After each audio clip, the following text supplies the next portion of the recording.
Nós vamos continuar falando sobre a origem da biodiversidade na Terra. Como nós vimos nas outras aulas, que ainda é um caso a ser estudado, está sendo estudado, ainda não se tem uma concretização sobre realmente a origem da vida na Terra.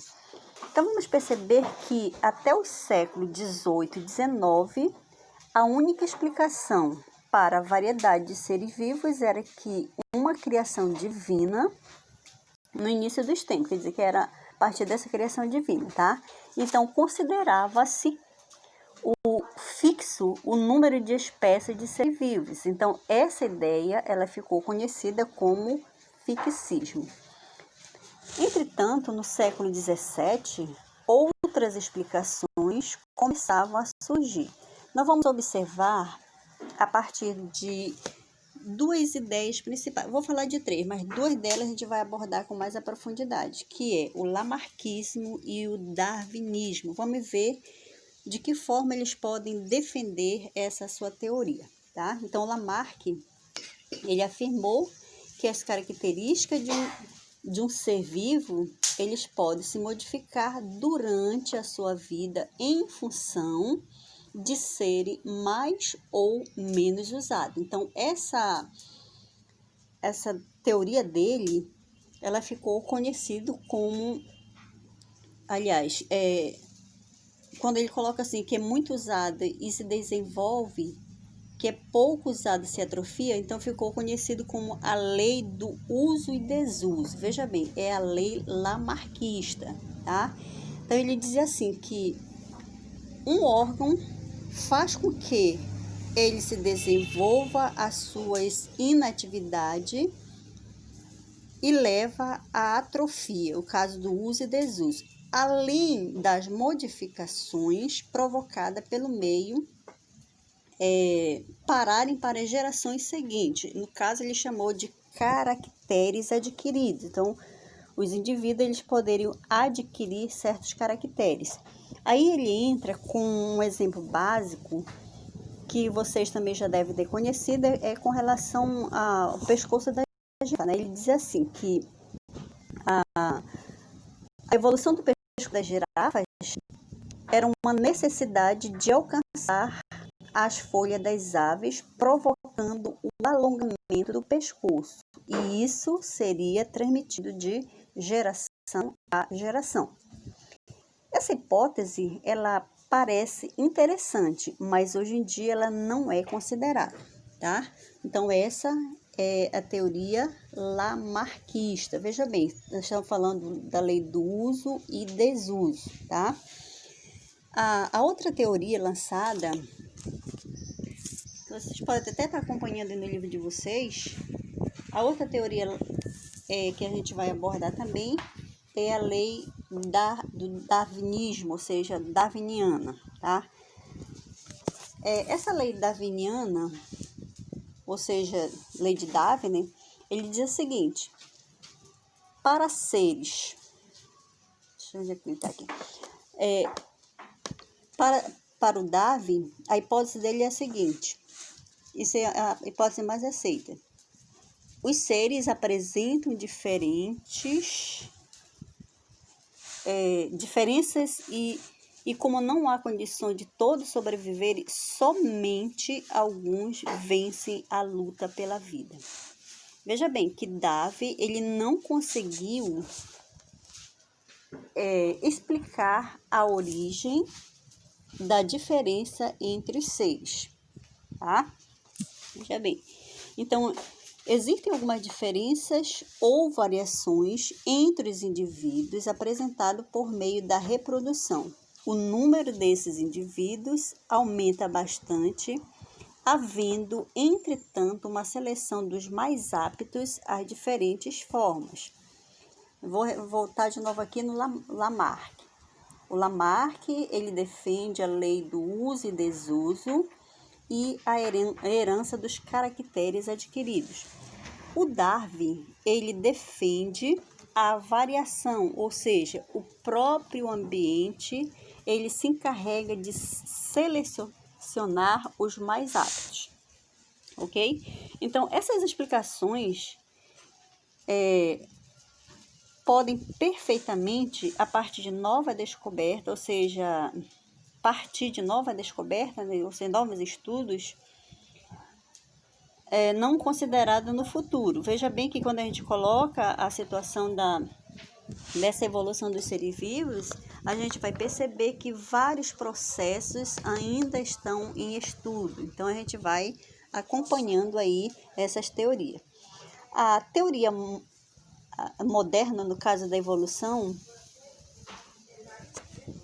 quando eu coloco assim, moderna a teoria da evolução, vamos dizer assim, que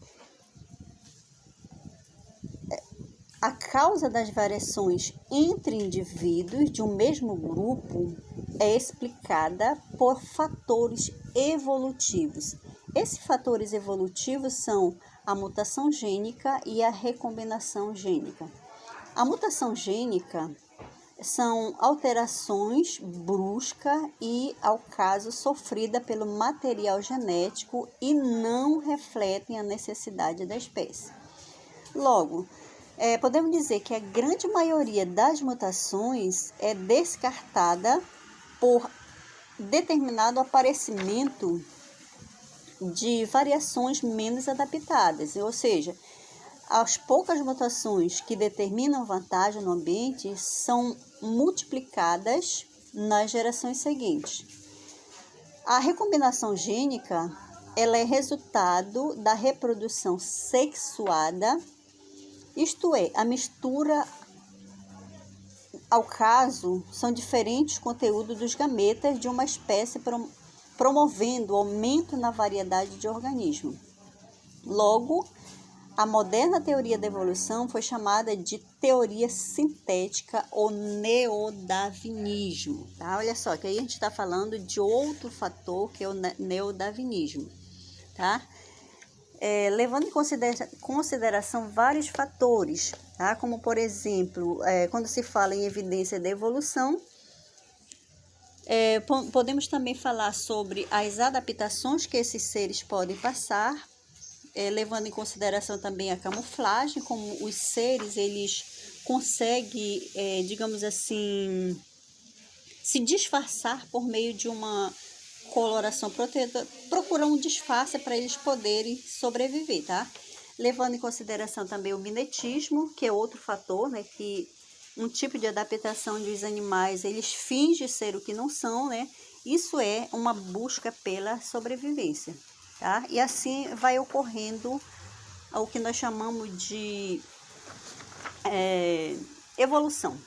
Na regra geral, nós vamos dizer assim, que evolução é o processo de modificação das espécies no decorrer do tempo, tá? Aí nós vamos perceber que existem vários processos que explica essa origem da evolução, tá? Então, só lembrando de novo que no caso Darwin e Lamarck, ambos eles propõem a evolução do simples para o complexo através do uso e desuso, tá?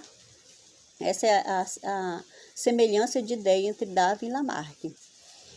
Aí, Darwin diz o seguinte, que quanto mais sofisticada, como surge a variedade, mais sem comprovação e considera a seleção natural como responsável pelo processo evolutivo. Veja bem que aí ele não vai levar em consideração o processo evolutivo. Só para a gente complementar aqui, com relação à visão criacionista das mutações, ele diz o seguinte, que o criador ele pode ter planejado que as espécies produzam uma variedade de cores e de adaptações limitadas, tá? Então, os criacionistas não creem que a ciência apresentou qualquer evidência significativa.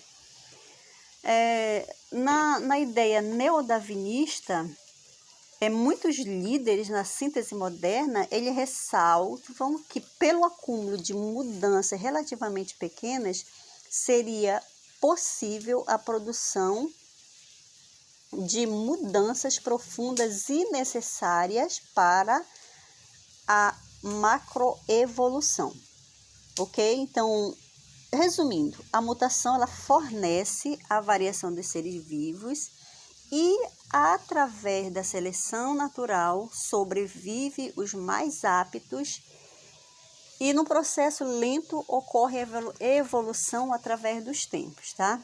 Então aí a gente faz esse rápido resumo, né, sobre essa teoria da evolução, onde são levados em consideração, lá na página 261, vocês podem estar acompanhando aí as principais defesas e explicações darwiniana e lamarckista, tá? Levando aí em consideração vários fatores, tá? Como, por exemplo, a gente pode colocar manutenção e perda da biodiversidade. Nós vamos observar que vários fatores levam à extinção de várias espécies, como, por exemplo, a gente pode levar em consideração o aumento da população, né? A destruição dos hábitats desses seres. Então, são alguns dos fatores que podem levar à extinção de várias espécies, mas levando em consideração os fatores que podem contribuir para que esses seres possam evoluir, tá? Então, só para encerrar, a gente vai colocar aqui que as unidades de conservação são divididas em dois grupos, as de uso sustentável e as de proteção integral. As de uso sustentável, nós vamos observar aí as áreas de proteção ambiental, áreas relevantes a interesses ecológicos, florestas nacionais, as faunas no caso, reserva de fauna, reserva de extrativistas, peculiaridades, patrimônios. E a de proteção integral são as estações ecológicas, reservas biológicas, parques nacionais, monumentos, tá? Então, vocês podem estar dando uma lida lá na página 263 do livro de vocês, para vocês terem essa visão geral desse acompanhamento evolutivo dos seres vivos, tá? Ressalto que são várias formas de explicar esse surgimento. Cada cientista ele procura trazer para a gente uma forma bem explicada, mas do seu ponto de visão, tá? Então, só para fechar, a gente fecha aqui dizendo que a evolução ela é um processo de modificação das espécies no decorrer do tempo, ok? Então, até aqui é o nosso assunto. Vocês podem estar procurando outras fontes para vocês se aprofundarem mais no conteúdo.